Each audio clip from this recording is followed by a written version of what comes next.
Sports chat with মাইনুরে আপনাদের সবাইকে স্বাগতম। আজকে আমরা কথা বলব সাউথ আফ্রিকা ও পাকিস্তানের দ্বিতীয় ওডিআই ম্যাচ নিয়ে। অস্ট্রেলিয়ায় সিরিজ জেতার পরে পাকিস্তান সাউথ আফ্রিকাকে প্রথম ম্যাচে হারিয়ে এই সিরিজে ১-০ তে এগিয়ে আছে। পাকিস্তান অস্ট্রেলিয়াকে অলমোস্ট হোয়াইট ওয়াশ করে ফেলেছিল, কিন্তু প্যাট কামিংস প্রথম ওডিআইতে নিজের দলকে কোনোমতে রক্ষা করেছে। সবাই বলতে পারেন অস্ট্রেলিয়ার তো এটা এ টিম ছিল না, তাদের অনেক বিগ কি প্লেয়ার মিসিং ছিল, কারণ ইন্ডিয়ার সাথে বিজিটি টেস্ট ছিল। হ্যাঁ, আপনারা ঠিক বলছেন। কিন্তু সাউথ আফ্রিকার তো এটা এ টিম ছিল, কোনো বি অথবা সি টিম ছিল না। রাবাদা, মার্কা ইয়ানসন, বার্টম্যান পেস বোলিং অ্যাটাকে ছিল, আর ব্যাটার যারা ছিল সবাই কামব্যাক করেছে। পাকিস্তান সাউথ আফ্রিকার এ টিমকেই হারিয়েছে, এতে কোনো সন্দেহ নেই।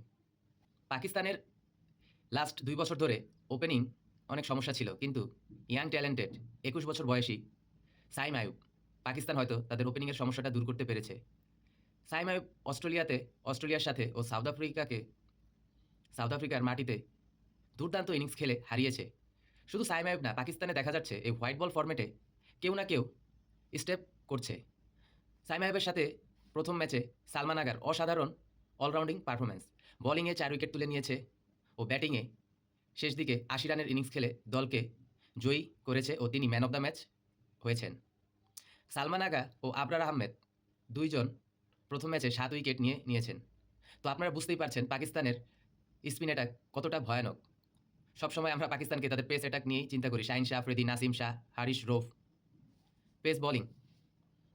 বাট সাউথ আফ্রিকার কথা যদি আমরা বলি, সাউথ আফ্রিকা কিছু ভুল সিদ্ধান্ত নিয়েছিলেন।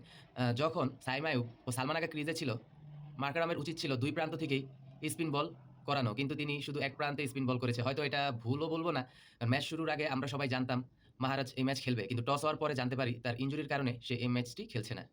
আমরা যদি লাইন আপের কথা চিন্তা করি, তাহলে দ্বিতীয় ওডিআইতে পাকিস্তান সম্ভবত কোনো পরিবর্তন আনছে না তাদের একাদশে, কারণ কোনো ক্যাপ্টেনই চায় না তাদের উইনিং কম্বিনেশন ভাঙতে। আর সাউথ আফ্রিকার কাছে কোনো অপশন নেই, তারা তাদের বেস্ট 11ই খেলিয়েছে।